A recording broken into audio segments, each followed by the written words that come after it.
Yes, people, it's the Afrobeats Takeover. Selector Maestro, D-Boy and Sandra in the building, and we are joined by our special guest of honour. Please make noise for Oba Marteenz. Thank you. Mr. Oba Marteenz, yes, what's good? I'm good, not too bad. Like your song, you showed up today. It's a pleasure to have you with us. Thank you. How you doing, man? Yeah, not too bad. I'm good. It's a pleasure to be here as well. This is the Beatfm where the miracle happens, you know? That's right. It's the Beat London where things happen. That's where, right. yeah, definitely, like, yeah, so I showed up, that definitely, like, what? When I heard, like, the Beatfm, like, I'm going to be in an interview live on there, like, definitely, that's it. Now we're talking, man. Now we're talking. D-Boy, Mr. Sandra. You're making us feel special, man. Stop it, man. Bro, we don't blush right we don't blush right here, man. Stop it. You guys are all special, amazing work, you know. I've been listening to you for a while. But you've been doing a lot of things in the industry lately. Like you've blown up in the scene, like out of kind of from nowhere. Do you know what I mean? Like, and one of the people that I say this at like every show, Maestro and Steffi kind of put me on a lot of songs, and Steffi put me onto you. And basically, I listened to some of your songs. I listened to Show Up. Absolutely amazing song. Oh, thanks. Brilliant visuals. Talk to us about that song, man.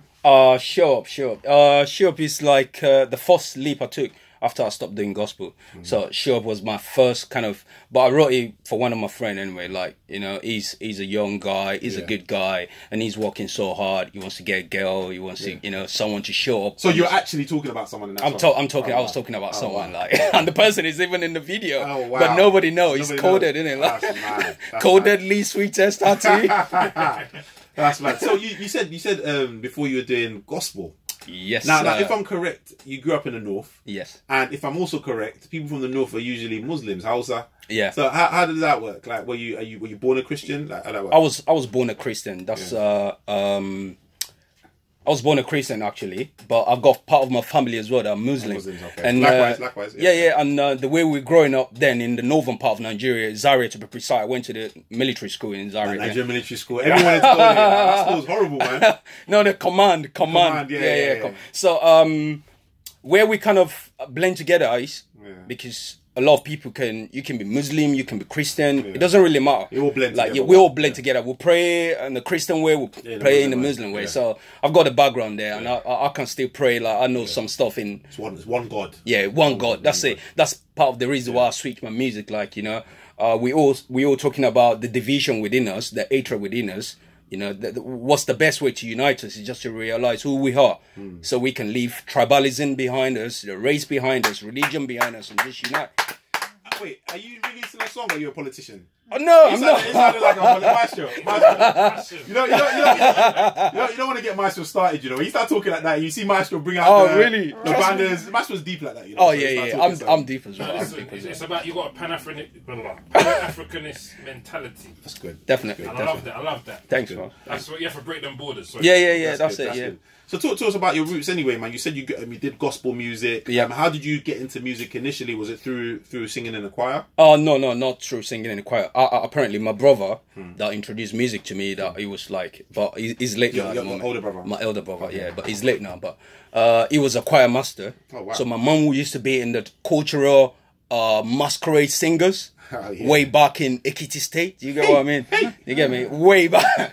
So it's kind of like embedded in my family. Yeah. You get me? Like we all got that little connection, but I never discovered mine until when I started writing poems. I've been performing poems since when I was 6. From poetry, from poetry. I started looking at the lyrics of the poetry, and I'm thinking like I started listening to more of Tupac, and the poems he was writing are like it was so deep. So I think like I can do something like this, but I started as a rapper. Yeah. So I was rapping other people's song, you know, to learn it. So I do debates as well. I go present poem recitation. So that's where I get the confidence, you know, from like, wow, I can do this, and people appreciate it. Yeah. Way back in Nigeria. So I said, listen, I'll give it a try.